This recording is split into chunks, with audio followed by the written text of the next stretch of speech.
The laughter around the dinner table felt like tiny needles.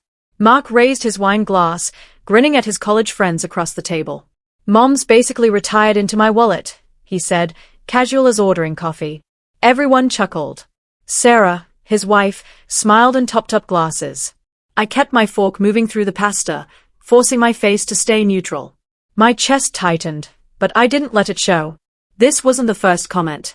It wouldn't be the last. But something about the ease in his voice, the way he performed generosity for an audience, made my stomach turn.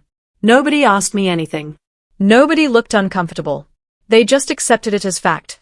Elena, the aging mother, living off her successful son's kindness. I excused myself early, claiming tiredness. Upstairs in the guest room, I sat on the edge of the bed and stared at my hands. When did I become someone who needed excusing? When did my presence become a punchline? The realization settled cold and clear. Everyone believed him. The rules came gradually, disguised as suggestions. "Mom, maybe don't adjust the thermostat? We're trying to keep costs down." Sarah mentioned it while folding laundry, voice sweet. I nodded, pulling my cardigan tighter. Then it was the kitchen. "It's easier if you don't cook during the day. The stove uses a lot of gas." I started eating cereal for lunch, quietly, while they were at work. "Friends? Let's keep it low-key for now, Elena. We're still settling in." I stopped inviting anyone over. One morning, I found grocery receipts pinned to the fridge with a magnet. My items circled in red marker. Bagels. Tea. Crackers. Next to them, Sarah had written a running total in neat handwriting. I stood there holding my coffee, staring at those numbers. They weren't even large amounts. But they were tracked. Monitored. Judged. I unpinned the receipts slowly, folded them, and tucked them into my purse. No confrontation. No tears. Just a quiet understanding that I was being managed like an expense. Mark introduced me to the neighbors as staying with us for now. Not living. Staying. Temporary. His hand rested on my shoulder like I was a visiting relative, not his mother who'd raised him alone after his father died. The neighbor smiled politely. "How nice of you to help out." "We do what we can," Mark said, that easy generosity in his voice again. Inside, Sarah showed her friend the guest room. "This is Elena's little space," she said brightly, as if I were a pet with a corner bed. The friend nodded approvingly. I smiled. I thanked them. I played the role. But that night, lying in my little space, I understood something fundamental had shifted. I wasn't family here. I was a favor. A charitable act. Something they were doing for me, not with me. The ceiling fan hummed above me. I listened to Mark and Sarah laughing downstairs, probably relieved I'd gone to bed early again. Relieved not to perform kindness any longer. I closed my eyes. I'd been reduced to something they tolerated. Mark sighed heavily while opening mail at the kitchen counter. He held up an envelope, shaking his head. "This is why I'm stressed all the time," he muttered, just loud enough. He didn't look at me. Didn't have to. I was washing dishes at the sink, 3 feet away. The comment was meant for me to absorb, to feel guilty about, to carry. Sarah touched his arm sympathetically. "We'll figure it out." I dried my hands slowly, watching water swirl down the drain. The envelope sat on the counter, half visible. I could see the return address, the electric company. Later, when they left for their evening walk, I looked at it properly. The bill wasn't even his name. It was mine. From the house I still owned across town, the one I'd been renting out for years. The tenant had been late. The notice had been forwarded here. Mark had opened my mail and used it to perform stress, to build his narrative. I put the bill in my purse with the grocery receipts. I started showering at odd hours, when I knew hot water wouldn't inconvenience anyone. Mornings at 5:30. Afternoons at 2. I kept lights off unless absolutely necessary. I stopped using the television. Meals became smaller. I'd eat half portions, claiming I wasn't hungry. Sarah seemed pleased, mentioning how light eating was healthier anyway. I apologized constantly. For existing in spaces. For needing anything. Sorry became my most used word. One morning, a utility warning arrived. I saw it first, sitting on the hall table with the rest of the mail. My name was on it. Elena Morrison. Wait, no, Morrison was used. Let me use a different surname. My name was on it. Elena Hartley. But the address was this house. Mark and Sarah's house. I opened it carefully. Past due notice. Third warning. The account was in my name, but I'd never set it up. I'd never even seen the original bills. Someone had put utilities in my name and never paid them. I paid the bill online that afternoon, sitting in the public library. I used my tablet, my own money, and I didn't mention it to anyone. That night at dinner, Mark seemed lighter. I think I'm finally getting a handle on things, he told Sarah, cutting into his steak. Being more organized, staying on top of stuff. Sarah beamed. I'm proud of you. I ate my rice quietly, watching him accept credit for something he didn't do. Watching him feel competent, responsible, adult. The silence protected them. It let them believe their own story. But it cost me something I couldn't quite name yet. Dignity, maybe. Or selfhood. I excused myself, claiming a headache. In my room, I created a new folder on my tablet. I titled it simply, Records. I added the utility payment confirmation, the grocery receipts, the electric bill he'd complained about. Small things. Quiet things. Just in case. At a family barbecue, Mark's uncle asked how I was settling in. Before I could answer, Mark jumped in. She's figuring things out. No real plan yet, you know? But we're helping however we can. The uncle nodded sympathetically. That's good of you, son. Mark shrugged modestly. She raised me. It's the least I can do. Later, his aunt pulled me aside. It must be hard, depending on them at your age. Her voice dripped with pity. I smiled. They are very kind. Nobody asked what my plan was. Nobody asked if I needed one. They just accepted Mark's version. Elena, adrift and dependent, being carried by her generous son. I stopped defending myself. Stopped explaining. I just listened. Watched. Took notes mentally. The narrative was hardening around me like concrete. But narratives, I reminded myself, could be shattered with facts. Sarah started a new system. Any purchase I wanted to make, even personal items, needed to go through her first. Just so we can stay on budget, she explained, smiling. I needed new medication. I showed her the prescription. She frowned at the cost. Are you sure you need the name brand? Generic is cheaper. I switched to generic. I needed new shoes. Mine had worn through. She suggested a discount store, then offered to take me herself so we can find deals. We drove in her car. She walked me through aisles, picking up shoes, checking prices, narrating every decision. These are practical. These will last. I felt 7 years old. That night, I looked at my bank account. The balance was substantial. More than they knew. More than they'd ever asked about. I could buy any shoes I wanted. I could buy the whole store. But I bought the practical ones. And I thanked her. Because I was learning something valuable, control disguised as concern. Curiosity got the better of me. I pulled up the household account information, not snooping, just reviewing. Mark had mentioned I should understand their expenses if I was living here. The numbers didn't match his complaints. The mortgage payment he'd sighed about was half what he claimed. The utilities he'd said were through the roof were average for the neighborhood. I cross-referenced credit card statements I could access. Dinners out 3 times a week. New furniture. Sarah's shopping trips. None of it suggested financial strain. None of it justified the performance of burden. I scrolled further back. 6 months. A year. Before I'd moved in. The expenses were the same. Sometimes higher. I closed the tablet slowly. Something was being hidden. Not from me. From Mark himself, maybe. Or hidden in plain sight, with me as the convenient excuse. The mortgage notice came on a Tuesday. I found it in the mail before anyone else got home. Past due. Final notice before foreclosure proceedings. My hands shook reading it. This wasn't a small bill. This was their house. This was serious. I called the mortgage company.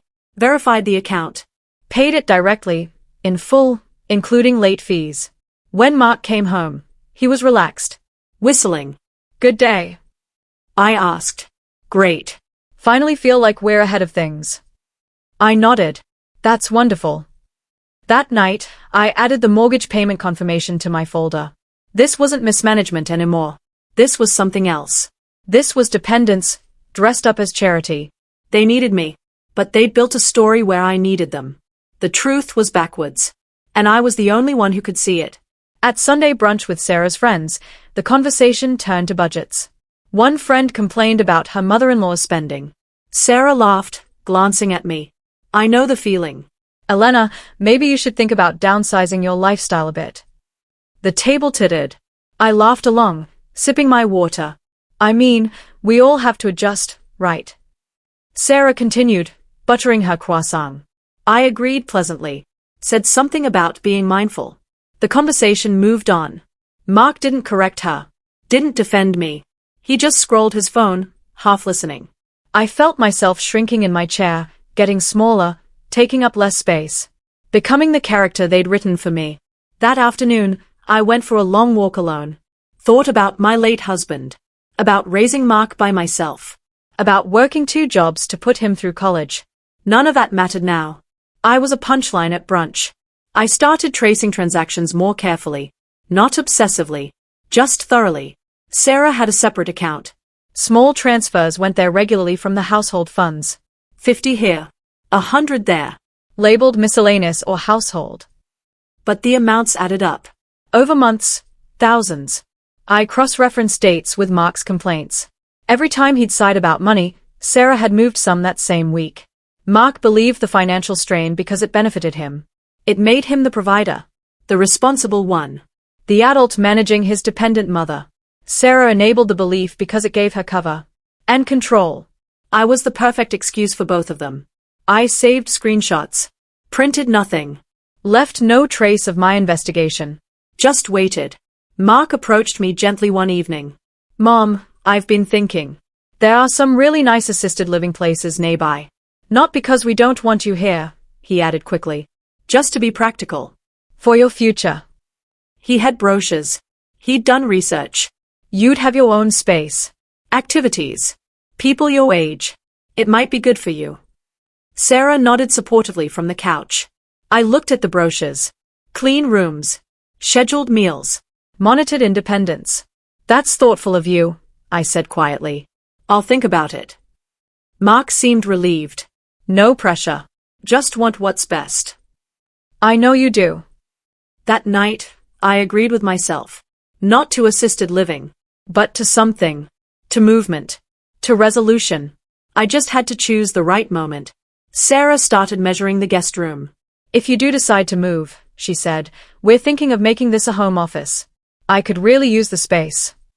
She showed me paint samples. Desk options. Mark seemed lighter than he had in months. It'll be good for everyone, he said. You'll have support. We'll have our space back. Back. As if I'd taken it. They thought the problem had solved itself. That I'd go quietly, gratefully, into a managed facility where I'd be someone else's responsibility. They didn't ask about my finances. Didn't offer to help with costs. Just assumed I'd figure it out or that government programs would cover it. I watched them plan. Watched them imagine their house without me. Watched them feel relieved. And I stayed quiet. Cooperative. Agreeable. 1 more week, I told myself. Maybe 2. I organized everything methodically. Utility payments. Mortgage payments. Grocery receipts. Bank transfers. Every document dated, cross-referenced, verified. I made copies.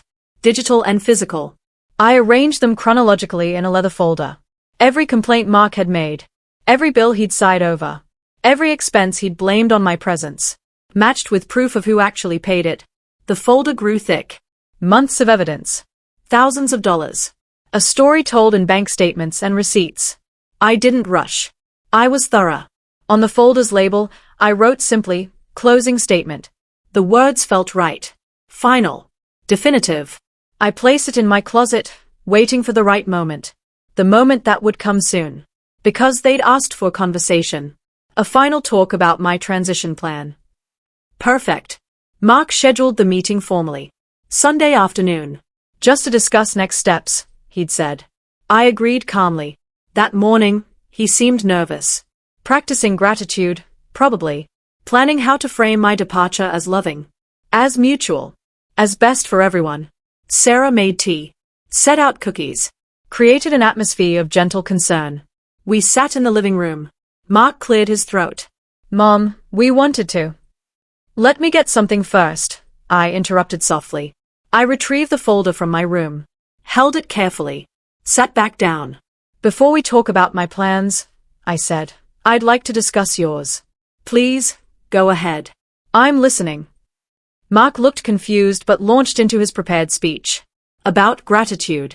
About my sacrifice. About how this transition would benefit my quality of life. I nodded. Let him finish. Then I opened the folder. These are interesting, I said, sliding the first receipt across the coffee table. Could you read the total? Mark picked it up.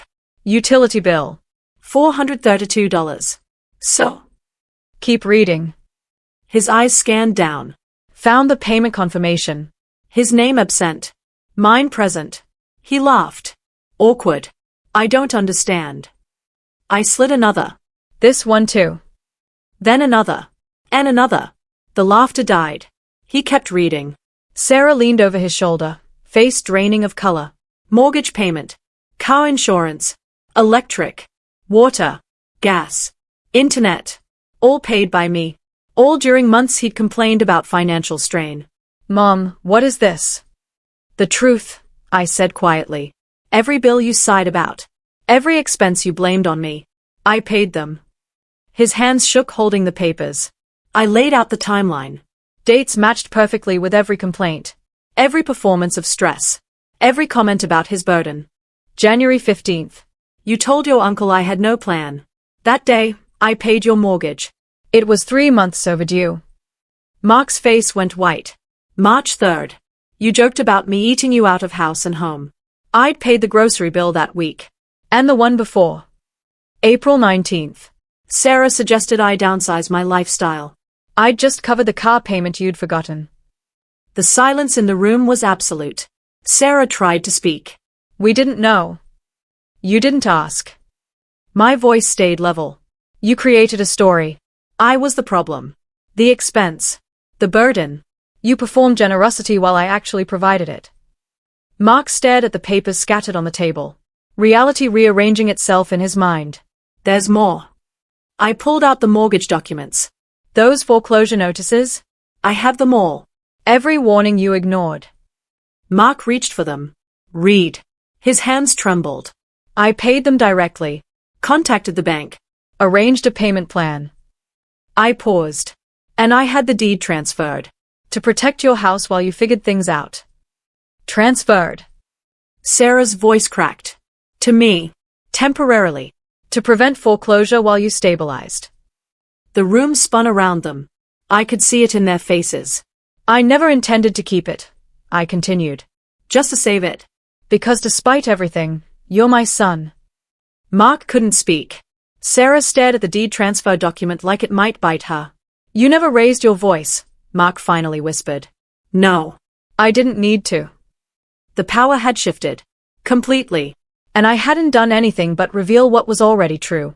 Mark turned to Sarah. Did you know about the mortgage? She stammered. I was managing things. Were you? His voice rose. Were you managing or hiding? I watched them fracture. Didn't intervene. Didn't explain. Just let the truth work. Sarah insisted she'd been trying to protect him from stress. That she'd planned to handle it. That my moving in had complicated budgets. But the documents didn't lie. The transfers to her personal account. The unopened notices. The strategic timing of his complaints with her spending. Mark demanded answers. Sarah deflected. They spiraled. I sat quietly, hands folded.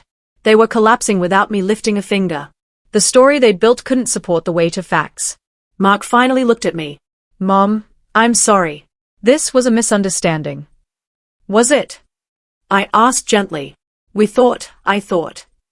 You thought wrong. I stood. You misunderstood who depended on whom. From my purse, I pulled an envelope. Handed it to him. What's this? Notice. I'm moving out. The house deed will be transferred back to you in 30 days, once you demonstrate ability to manage payments. Mom, wait. I've arranged alternative housing. My attorney will handle the details. You'll be fine. You just won't have me to blame anymore. Sarah started crying. Mark looked stunned. I walked to my room. Started packing. The family reactions flipped overnight. Mark called his uncle, trying to explain. The uncle called me. Elena, I had no idea. My sister-in-law texted, "You should have said something." Should I have? Should I have defended myself at every dinner, every brunch, every casual cruelty? Should I have waved bank statements like flags? No. I chose silence. And now silence had spoken volumes. Mark lost credibility faster than money. His friends heard whispers. His colleagues learned the truth. The generous son who carried his aging mother became the son who was actually carried. No shouting. No drama. Just distance. People stopped returning his calls. Stopped accepting his version of events. The story had rewritten itself. And he was on the wrong side now. I sold the house. Listed it quietly. Accepted a fair offer. Mark tried to argue. "Mom, we can work this out." "The house is mine to sell," I reminded him gently. "Legally. You'll have 60 days to relocate." My attorney handled everything. I left forwarding instructions. A detailed packet explaining utilities, accounts, responsibilities. Everything they should have managed all along. The day I left, I didn't say goodbye. I simply loaded my car before dawn and drove away. Mark sent texts, voicemails. Sarah sent a long email about misunderstandings and fresh starts. I read them. Didn't respond. My attorney would handle any necessary communication. I was done performing for an audience that never saw me. The beach condo was modest. 2 bedrooms. Ocean view. Quiet building with friendly neighbors who knew nothing about me except my name. I furnished it simply. Comfortable chair. Good lighting. Books. No excess.